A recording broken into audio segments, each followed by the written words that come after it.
ဝတ်စားဆင်ရင်မှုနဲ့ပတ်သက်တဲ့အခါမှာရှေးတုန်းကမြန်မာအမျိုးသမီးတွေဟာသပင်ရှည်တာကိုဂုဏ်ယူတယ်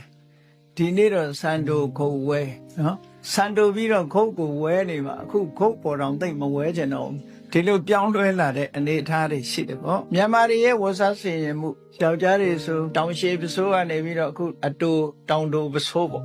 ဒါတွေဝတ်လာအမျိုးသမီးတွေကြတော့လဲသမီးဝတ်အခုကြတော့ဘောင်းမီရှည်တွေဝတ်လာကြဝတ်လာတဲ့အခါကျတော့ဒါရင်ကျေးမှုတွေပြတ်တယ်လို့ပြောလို့ရမလားဆိုမရဘူးဒါလဲစတိုင်ပြောင်းတာလို့ပဲပြောမှာနော်ခါချမဟုတ်ဘူးစတိုင်ပြောင်းတာလှကျင်လို့လောက်ကြတာဆိုတော့လှပါစေပေါ့နော်အယုတ်ဆိုးအောင်တော့မဖန်တီးကြပါနဲ့ရင်ကျေးမှုဆိုတဲ့အယူဆွဲနဲ့အယုတ်ဆိုးအောင်တော့မလုပ်ကြနဲ့လှတော့လှအဝတ်ဝတ်တယ်ဆိုတာဟာဒီခန္ဓာကိုယ်ရဲ့ကျန်းမာရေးကိုထောက်ကူပြုပြီးတော့ကြည့်ပြရှုပြဖြစ်အောင်ဆင်မြန်းကြတယ်လူမှာအဝတ်တောင်းမှအကွတ်လို့ပြောကြရုပ်ဆိုးတဲ့လူတောင်းမှဝတ်စားဆင်တတ်လို့ရှိရင်ချောမောလှပလာတယ်ဒီလိုဆိုလိုတာပေါ့အဲ့ဒါကြောင့်မို့မြန်မာအမျိုးသမီးတွေဝတ်တဲ့စားတဲ့အခါမှာအမျိုးသားရောအမျိုးသမီးရောပေါ့မျိုးသမီးကြီးကွက်ပြောလို့မဖြစ်ဘူး naked style ထိအောင်တော့မသွားကြပါနဲ့လို့တော့ပြောရမှာဘာကြောင့်လို့ဆိုရင်လုံးလုံးချုံချုံတော့ဝတ်မှဖြစ်မှာပေါ့ဝတ်ကလေးကလုံချုံမှုအတွက်ဝတ်ကြတာလေတော့ကြတော့အဲ့ဒီ naked style နဲ့ဆိုလို့ရှိရင်တော့အဝတ်စားကုန်တက်တာသွားလိုက်ပဲတော့ကြ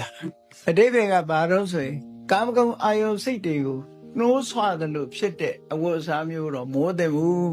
ရှောင်တဲ့နေအမြဲတမ်းယဉ်ကျေးတဲ့ပုဂ္ဂိုလ်ကယဉ်ကျေးတဲ့ပုံစံလေးနဲ့တော့ဝတ်တဲ့နေပေါ့ဒါကတော့ဝတ်စားဆင်ရင်မှုနဲ့ပတ်သက်ပြီးလှအောင်တော့ဝတ်သူများကြအောင်တော့မောနဲ့ဒီစတိုင်တွေပမာလူမျိုးတွေမှာအမျိုးမျိုးပြောင်းသွားပြီမဲ့လို့ဒါတွေကိုကာချာလို့ယဉ်ကျေးမှုလို့မခေါ်ဘူးဆိုရင်မြန်မာယဉ်ကျေးမှုကမပြည့်စည်သေးဘူးပေါ့အကယ်၍အဲ့ဒီစတိုင်တွေကိုယဉ်ကျေးမှုလို့သာပြောမယ်ကာချာလို့ပြောမယ်ဆိုရင်